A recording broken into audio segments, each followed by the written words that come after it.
Welcome to the Morning Update. I'm Erin Roan. It seems the majority of voters are in favour of Labor's superannuation tax plan. The latest Newspoll shows almost two-thirds of voters back the plan to double the concessional tax rate for super balances over $3 million.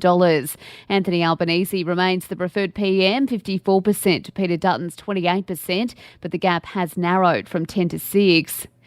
After decades of talks, nations have reached an historic agreement to protect the world's oceans. The High Seas Treaty was agreed upon at the UN headquarters in New York and aims to place 30% of seas into protected areas by 2030.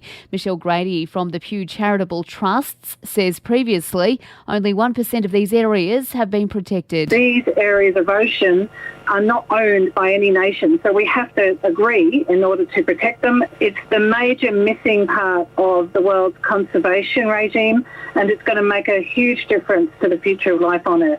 On the ABC there, a heatwave is hitting New South Wales today. We're being urged to remain hydrated and check on our friends and neighbours, with the mercury to climb to 40 degrees across some parts of Sydney. A total fire ban is in place for several areas across the state. Hotter temperatures, windy conditions, and those sorts of conditions are the perfect conditions for fires if they were to start to spread, and they are more difficult for our firefighters to contain should they start on a day with those sorts of conditions.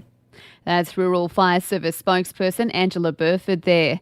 Police have clashed with demonstrators in central Athens following that fatal train collision that left 57 people dead. 10,000 students and railway workers gathered with a small group throwing petrol bombs at police. The country has seen 3 days of protests so far, with demonstrators demanding better safety standards.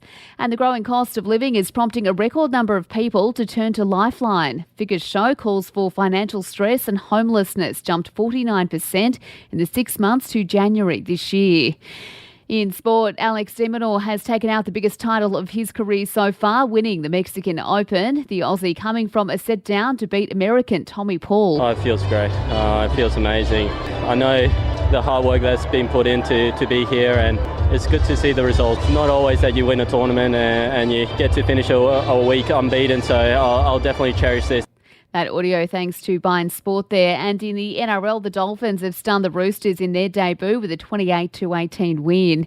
In entertainment news, Chris Rock has returned serve following Will Smith's now infamous Oscars slap. The comedian addressed the slap during his live Netflix special, confirming he is still pretty upset about the whole thing. But I'm not a victim, baby. You will never see me on Oprah or Gayle crying. You will never see it. And that's the latest from the Nova Podcasts team. We'll see you later on for another episode of The Update.